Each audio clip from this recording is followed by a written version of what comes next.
He's Prabhas, he's God.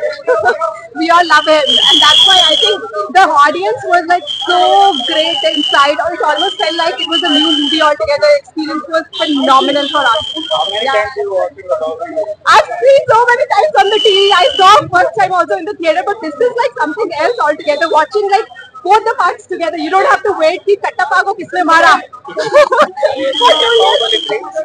Yeah, I'm gonna watch. They've actually shown the animation. It's gonna come in 2027.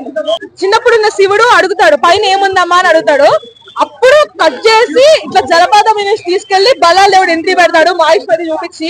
That was crazy idea, అసలు వేరే level. Also ఒక cut చేసిన scene ఉంటది, బిజల్ దేవుడు entry, అది బాహుబలి ఇట్లా మహేశ్వరిలో ఇట్లా జంప్ చేస్తున్నది. That was another crazy cut. అసలు Jakkanna for a reason, he's Jakkanna for a reason నేను చెప్తున్నా. జయ రాజమౌళి ఆ స్టాంప్ పడుతుంది కదా, అది హై. అసలు పార్ట్ 2 లో చూసినట్టు అనుష్క సీన్స్ అన్ని ఉంచారు, కాకపోతే అక్కడక్కడ చిన్న చిన్నగా ట్రిమ్ చేశారు. మీకు అది ఎక్కడ మీకు తెలియదు అసలు. మీరు సినిమా అంతా చూసేయచ్చు నార్మల్ గా, పక్క కూర్చోవచ్చండి. ప్రభాస్ ఫ్యాన్ గా మీరు ఒక డైలాగ్ చెప్పండి అయితే బాహుబలిలో. నువ్వు నా పక్కన ఉండగా నన్ను చంపే మగాడు ఇంకా పుట్టలేదు మామ. రాజమౌళికి లైఫ్ వచ్చింది అంటే ఆయన లైఫ్ పోసే మనిషి, సో ఆయనకి పెద్దగా లైఫ్ అంటే బాహుబలికి ప్రభాస్ లైఫ్ పోసాడు అనుకోవచ్చు రాజమౌళి. ఆబ్వియస్లీ 100%. అంటే చాలా మంది అనేది రాజమౌళి మళ్ళీ పుట్టినా కూడా ఇలాంటి మూవీ తీయలేడేమో అన్న స్టేట్మెంట్ ఇస్తారు. అదే అంటారా మీరు కూడా? అంటే ఏమో అండి, చాలా మంది అలా అనుకుంటున్నారేమో, నేను అనుకోను. బికాస్ తర్వాత ఆర్ఆర్ వచ్చింది, దానికి ఆస్కార్ వచ్చింది. అంటే బాహుబలి మించింది అనుకుంటున్నారు ఆర్ఆర్? బాహుబలి ఆర్ఆర్ రెండు. రాజసాబ్ ఎలా ఉండబోతున్నారు? బాగుండాలి అనుకుంటున్నాను. ఓకే, అంటే ఇప్పుడు అనుష్క ఉన్నది, తమన్నా ఉన్నారు, ఎవరు బాగా నచ్చారు నీకు? ఎందుకు? Because she's the main.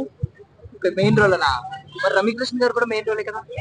వాళ్ళిద్దరిలో అయితే సో ఇప్పుడు ఐ మీన్ ఎవరు తీసుకొచ్చారు నిన్ను మూవీకి? మమ్మీయా డాడీ ఎవరు ఫోర్స్ చేశారు?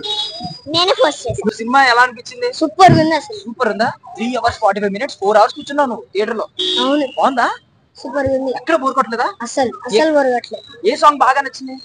అన్ని సాంగ్స్ నచ్చుతాయి. ఆ శివలింగం ఎత్తే సాంగ్ కూడా నాకు చాలా నచ్చింది. నువ్వు అరిచావా గట్టిగా? ఏ సాంగ్ లో అరిచావు? అన్ని సార్లు. బాగా నచ్చింది ఫైనల్ బ్యాటిల్ లో బాహుబలి బల్లాలని చంపేస్తాడు కదా, ఆ సినిమా. మరి ప్రభాస్ ని రానా కొడుతున్నప్పుడు ఏమైనా బాధేసిందా నీకు సినిమానా? సో అమరేంద్ర బాహుబలి, మహేంద్ర బాహుబలి ఇద్దరు ఉన్నారు కదా, ఎవరు నచ్చారు?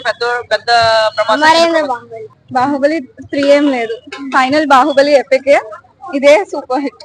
అంటే ఉన్న ఎపిక్స్ కి ఏమన్నా కొత్త తీసి కొన్ని సీన్స్ డిలీట్ చేశారు అంతే, బట్ సాంగ్స్ కొన్ని డిలీట్ చేశారు. ఒక సాంగ్ అయితే ఉంది, అది సూపర్ హిట్. ప్రభాస్ గారి యాక్టింగ్ ఎలా అనిపించింది? రిలీజ్ అయింది, బాగుంది. అందరు ఫ్రెండ్స్ తో మంచిగా ఎంజాయ్ చేయాలి. ఆడదాని ఒంటి మీద చేస్తే నరకాల్సింది వేళ్ళు కాదు తల. Thank you. అంటే రాజమౌళి ఆల్రెడీ కొన్ని సీన్స్ కట్ చేసి లేపేశారు, బట్ ఏమైనా డిసప్పాయింటింగ్ అనిపించాయి? అసలు worth, totally worth. Tamannaah track లేపేశారు లేకుండా బాహుబలి చూసేది ప్రభాస్ కోసం బ్రో. నేనైతే సాంగ్స్ కొన్ని కట్ చేసినా గానీ ఏవైతే ఎక్స్పెక్టేషన్స్ ఉన్నాయో అంతకంటే మామూలు రీచ్ రాలేదు. సాటిస్ఫైడ్. మళ్ళొకసారి ప్రభాస్ ని స్క్రీన్ మీద చూసి బాహుబలి, అమరేంద్ర బాహుబలి అని నేను ఆ డైలాగ్ కోసం మళ్ళొకసారి వచ్చి చూసినాం. హ్యాపీ. కొత్త సీన్స్ యాడ్ చేసిండ్రు, అందరు వచ్చి చూడండి, ఎక్స్పీరియన్స్ చేయండి. ఫ్యామిలీస్ తో, చిల్డ్రన్స్ తో అందరు వచ్చి ఎక్స్పీరియన్స్ చేయండి. It's good movie, block buster.